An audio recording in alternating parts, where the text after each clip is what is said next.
Hello, hi, my name is Laura, and I have been going through a growth and self-improvement journey for the past couple of years. And today I wanted to share, part of that journey with you in a book that has come into my life that has, just really changed it. And it was such an easy read. The name of the book is The Four Agreements. And this is by a gentleman, Don Miquel Ruiz. And today I will just be going over the introduction, and then there will be videos, coming farther, in the future on each section of the book. So basically, this book is written by the Toltecs. Well, he's a Toltec. And thousands of years ago, the Toltec were known throughout southern Mexico as women and men of knowledge. Scientists and artists who formed a society to explore and conserve the spiritual knowledge and practice of the ancient ones.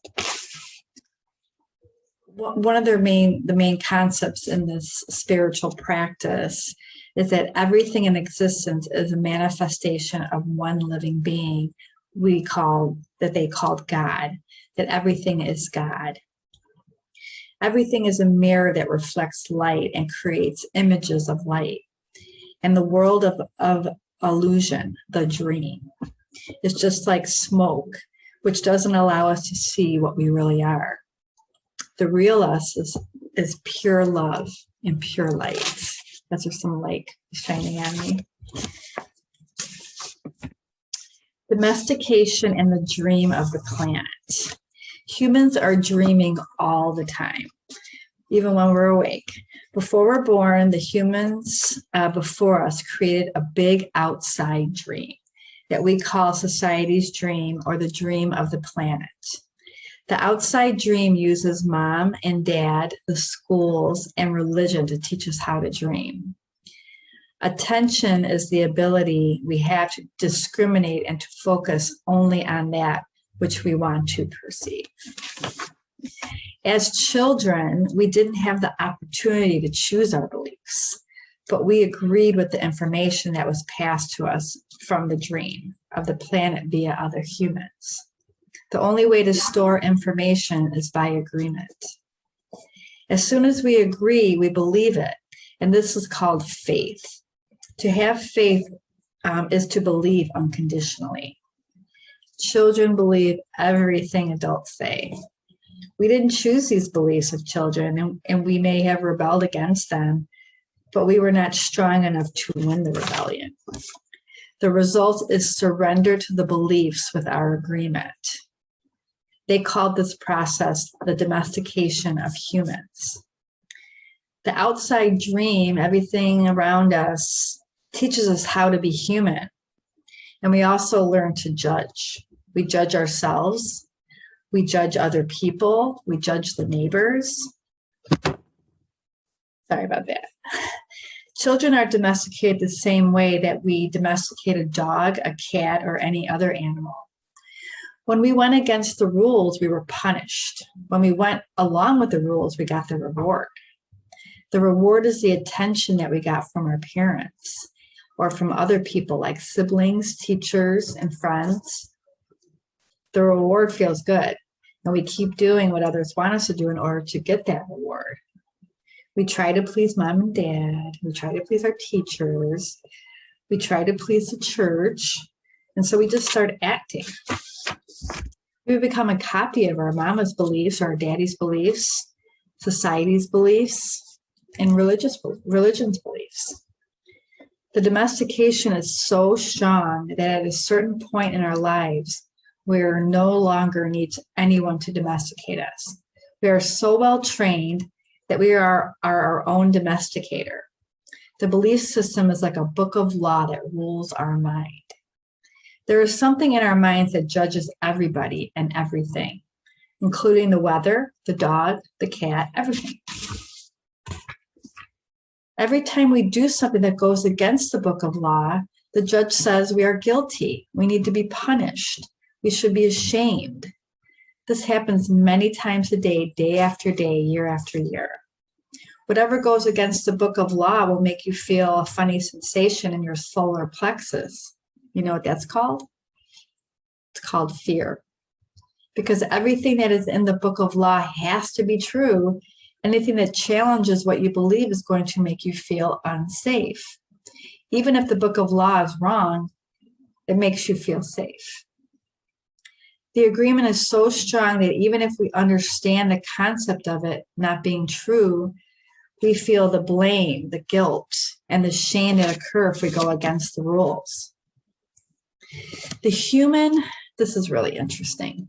The human is the only animal on earth that pays 1,000 times for the same mistake. We have a powerful memory. We make a mistake, we judge ourselves, we find ourselves guilty, and we punish ourselves. The judge in the mind is wrong because the belief system, the book of law, is wrong. The whole dream is based on false law. 95% of beliefs we have stored in our minds are nothing but lies. And we suffer because we believe all of these lies. If we look at human society, we see a place so difficult to live in because it's ruled by fear. It may exist at different levels in different countries around the world, but fear is controlling the outside dream. If we compare the dream of human society with a description of hell that religions all around the world have promulgated, we find that they are exactly the same. If you consider hell as a state of mind, then hell is all around us. We are already in hell, including the people who tell us that. Every human has his or her own personal dream, and just like the society dream, it is often ruled by fear. Whenever we turn our heads, all we see is the truth, but with the agreements and beliefs we have stored in our mind, we have no eyes for the truth. So we're seeing false beliefs. We don't see the truth because we are blind. What blinds us are all those false beliefs we have in our mind.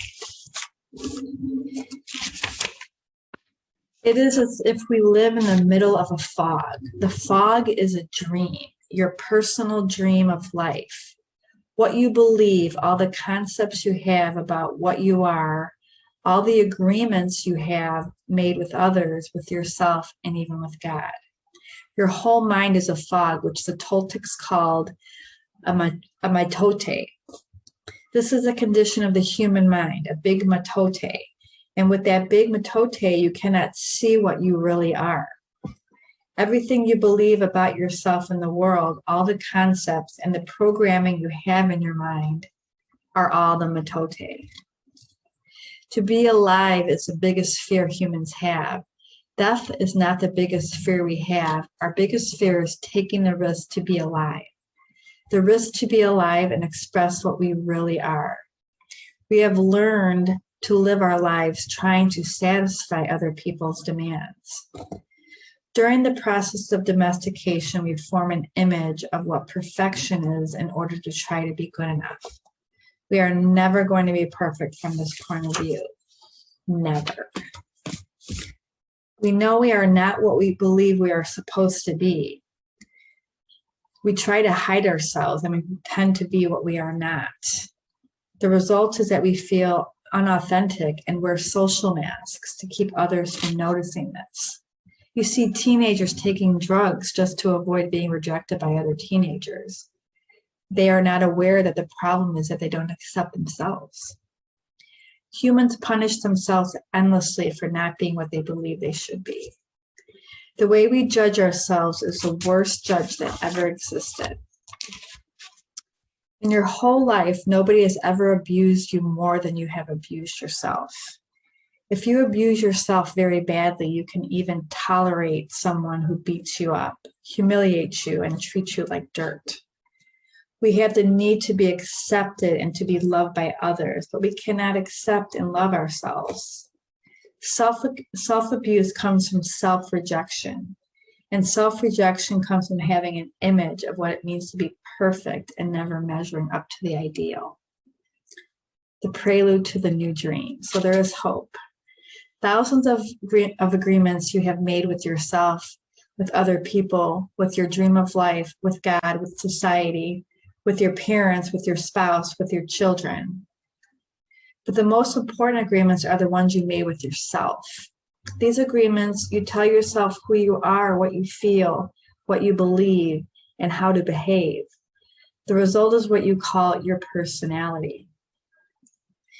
If you want to live a life of joy and fulfillment, you have to find the courage to break those agreements that are fear-based and claim your personal power. Agreements that come from fear require us to expend a lot of energy. Agreements that come from love help us to conserve energy and even gain extra energy.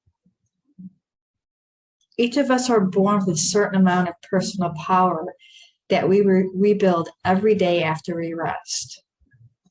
Unfortunately, we spend all our personal power first to create all these agreements and then to keep these agreements.